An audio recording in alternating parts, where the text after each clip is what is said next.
Hey there, welcome back. Today we're taking a deep dive into something that has captivated humans for centuries, the quest for immortality. I mean, who hasn't fantasized about outsmarting Father Time right? We see this fascination everywhere, from ancient myths like the Fountain of Youth to modern sci-fi blockbusters. Remember Emperor Qin Shi Huang? He was so obsessed with living forever that he actually drank mercury, hoping it was an elixir of life. Oh, wow. Let's just say it didn't quite work out the way he planned. But it really shows you how deeply ingrained this desire is in us. It's true. The pursuit of immortality is a recurring theme throughout history, cutting across cultures and eras. It speaks volumes about our inherent fear of death and our yearning to hold on to this life with all its experiences and connections. It makes you wonder if, given the chance, would you actually want to live forever? What are your own hopes and anxieties about aging? It's a question with no easy answers, but there's someone out there who's trying to make that decision a reality, at least for himself. You've probably heard of Bryan Johnson, the tech entrepreneur who's pouring millions into Project Blueprint. His ambitious plan to, as he puts it, reverse aging. Yeah, this guy's taking things to a whole other level. We're talking a daily regimen of 111 pills, a super restrictive vegan diet, which he's admitted tastes like dirt paste, intensive skincare, trigenerational blood plasma exchanges, and constant monitoring of over 70 different biometrics. It's like he's trying to biohack his way out of getting older. It's definitely an extreme approach, but what's interesting is that Johnson's not just throwing darts at a board here. His methods are actually rooted in emerging scientific theories, even if they're still largely unproven in humans. Take the 111 pills, for example. Many of those supplements target very specific biological pathways believed to be involved in aging, like NMN, which some research suggests can enhance the function of our mitochondria, the powerhouses of our cells. Okay, so it's not just random pills. There's a method to the madness. But what about the more out there stuff like the blood plasma exchanges? What's the thinking behind that? That's where things get a bit more experimental. The idea is that younger blood contains factors that could potentially rejuvenate older tissues. There have been some intriguing results in mice, but the evidence in humans is still incredibly limited. So it's like he's a walking experiment, testing out these cutting-edge theories on himself. In a way, yes, but it's important to remember that aging is unbelievably complex. It's influenced by a tangled web of factors, genetics, lifestyle, environment, even just plain luck. To think we can just hack it with a handful of pills and some young blood is a bit of an oversimplification. As Dr. Nir Barzilay, a leading aging researcher, points out, we need to be very careful about confusing correlation with causation. Just because someone appears younger doesn't necessarily mean they've actually reversed their biological age. Right, so Johnson might have the skin of a 28-year-old and the lung capacity of an 18-year-old, but that might not tell the whole story. It's like judging a book by its cover. You can't really know what's going on inside just by looking at the outside. Exactly, and that brings us to a crucial distinction. The difference between lifespan, how long we live, and health span, how long we stay healthy and functional. Okay, so it's not just about adding years to your life, but adding life to your years.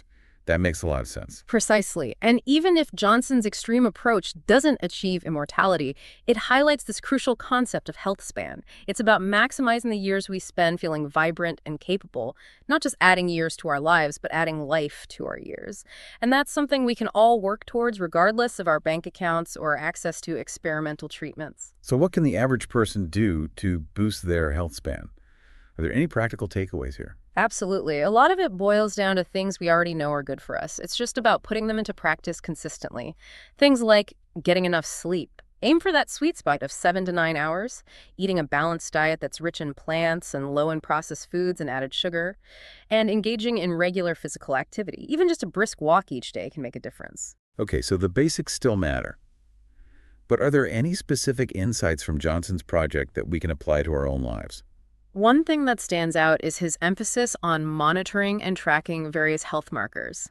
While most of us don't need to go to the extremes of measuring 70 different biometrics, there is value in understanding our own baseline health and how our bodies respond to different lifestyle choices. Things like getting regular blood work, tracking our sleep patterns, or even just paying attention to how we feel after certain meals can give us valuable clues about what's working and what's not. It's like becoming the scientist of your own body, right? Paying attention to the data and experimenting with different strategies to see what optimizes your well-being. Exactly. And it's important to remember that health span isn't just about physical well-being. It's also about mental and social well-being. Johnson's project might be hyper-focused on the physical, but he also prioritizes stress management and cognitive enhancement. For the rest of us, that could translate to incorporating practices like mindfulness or meditation, engaging in activities that challenge us intellectually, and nurturing those all-important social connections. It sounds like a holistic approach is key, paying attention to all aspects of our well-being, not just chasing after some magical fountain of youth. You got it.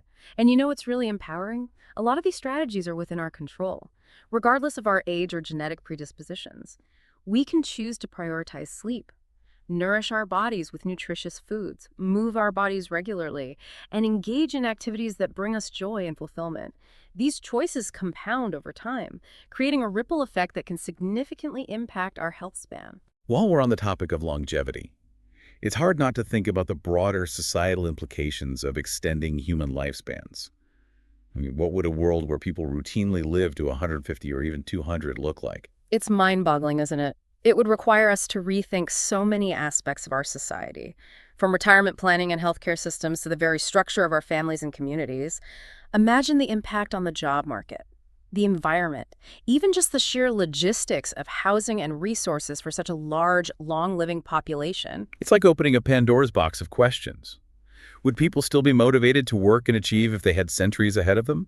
Would relationships and family dynamics shift? Would we start to see generational divides widen even further? These are all crucial questions we need to grapple with as this research advances. It's not just about figuring out how to extend lifespan, but also about understanding the potential consequences and ensuring those consequences are beneficial, not detrimental to humanity. It seems like such a complex issue with no easy answers. Where do we even begin to tackle these challenges? It starts with open and honest conversations like this one. We need to bring these issues into the light, engage in thoughtful dialogue, and consider diverse perspectives. Scientists, policymakers, ethicists, and the general public all need to have a seat at the table. It's a reminder that scientific advancements, especially those that touch on something as fundamental as our mortality, always come with a whole host of ethical and societal implications. Absolutely. And we can't shy away from those conversations. The decisions we make today will shape the future of aging for generations to come. So let's strive to make those decisions wisely, with a focus on not just quantity of life, but quality of life for everyone. It feels like we're at this incredible crossroads where science fiction is starting to bump up against reality. Just a few decades ago, the idea of significantly extending human lifespan was purely the realm of myth and imagination. Now it's feeling increasingly within reach. It's certainly a paradigm shift, and it forces us to confront some pretty profound questions about what it means to be human, what it means to live a meaningful life, and what kind of future we're creating for ourselves and generations to come. If we zoom back out from these big picture questions, are there any lessons we can take from all this, even if we're not all going to be living to 200 anytime soon? One of the most powerful takeaways, I think, is that we often underestimate the degree of agency we have over our own health and well-being. We might not be able to control our genes or completely halt the aging process, but we can make choices every day that impact how we age. So it's not about surrendering to the inevitable, but about taking an active role in shaping our own aging journey. Precisely. And the research into longevity is constantly revealing new insights that can empower us to make those choices more effectively, from the importance of sleep and nutrition to the power of stress management and social connection. We're gaining a deeper understanding of the factors that influence healthy aging. As we wrap up this deep dive, I want to circle back to something we touched on earlier: the human fascination with immortality.